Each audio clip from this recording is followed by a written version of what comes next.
आजच्या प्रयोगाचे नाव आहे अन्नाचे प्रकार. या प्रयोगाचा उद्देश म्हणजे वनस्पती आणि प्राण्यांपासून मिळणारे खाद्यपदार्थ ओळखणे आणि त्यांना वेगवेगळ्या श्रेणींमध्ये वर्गीकरण करणे. आता जाणून घ्या अन्नाचे प्रकार. पहिला प्रकार आहे कार्बोहायड्रेट्स. हे आपल्याला ऊर्जा देतात. याचे उदाहरण आहे गहू, तांदूळ. दुसरं आहे प्रथिने. हे शरीर वाढीसाठी आवश्यक असतात.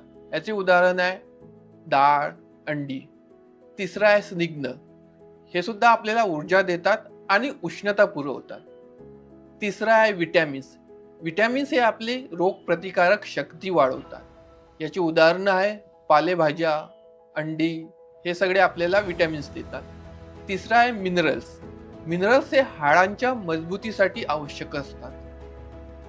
चौथा आणि शेवटचा म्हणजे पाणी. पाणी हे आपल्या शरीरातील तरल बॅलन्स मध्ये ठेवते. आता जाणून घेऊया प्रयोगाला लागणारे साहित्य. ते म्हणजे पिरॅमिड सीड आणि अन्न प्रकाराचे स्टिकर्स. चला मग आता प्रयोगाला सुरुवात करूया. सगळ्यात आधी आपले साहित्य टेबलवर या प्रकारे मांडून घ्यायचे. त्यानंतर हे स्टिकर तुम्हाला दिसत असेल. इथं वेगवेगळे फूड्स दिले आहे, वेगवेगळे अन्न दिले आहे. आपण काय करू, जे प्राण्यांपासून मिळतात त्याला आपण ए लिहू आणि जे झाडांपासून मिळतात म्हणजे वनस्पतीपासून मिळतात त्याला आपण पी लिहू. हे असे आपण वर्गीकरण याला करून घेऊ. हे बघा, जे जे अन्नपदार्थ आपल्याला प्राण्यांपासून मिळतात तिथे आपण ए लिहिले आहे आणि बाकी जे मिळतात ते वनस्पतीपासून मिळतात.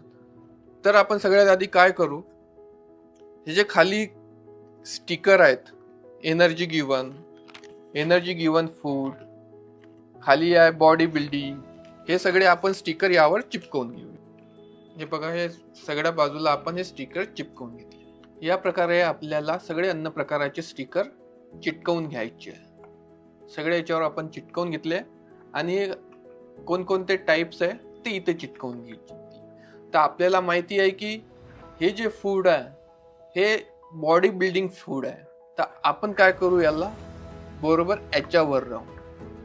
हे बॉडी बिल्डिंग फूड, हे प्रोटेक्टिव्ह फूड आणि हे एनर्जी गिव्हिंग फूड. तर हे बरोबर आपला पिरॅमिड तयार झाला आहे. यातून आपण काय शिकलो, पहिले शिकलो ऊर्जा देणारे पदार्थ. ते कुठकुठले आहेत, ते आहेत कार्बोहायड्रेट्स. कार्बोहायड्रेट्स आपल्याला कुठनं मिळते, आपल्याला मिळते अन्नधान्यातून. ते कुठले, पहिला आहे गहू. गव्हापासून आपण पोळी बनवतो. दुसरा आहे तांदूळ. हे सगळे पदार्थ जे आहे आपल्याला ऊर्जा प्रदान करतात.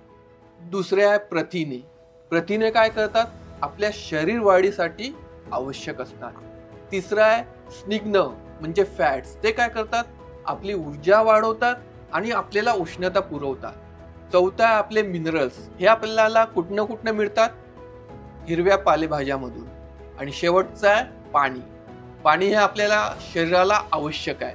ते काय करते, आपल्या शरीरामध्ये जेही तरल आहे, द्रव पदार्थ आहे, ते नियंत्रित ठेवते. आता जाणून घेऊया याचे उपयोग. अन्नाचे विविध प्रकार आणि त्यांचे पोषण मूल्य ओळखण्यास आपल्याला मदत होते. दुसरं, बॉडी बिल्डिंगसाठी किंवा शरीर यष्टी बनवण्यासाठी कोणते पदार्थ आवश्यक आहे ते यातून आपल्याला समजतं. या प्रयोगासंदर्भात तुम्हाला जर काही प्रश्न असतील तर स्क्रीनवर दिलेल्या टोल फ्री नंबरवर संपर्क साधू शकता.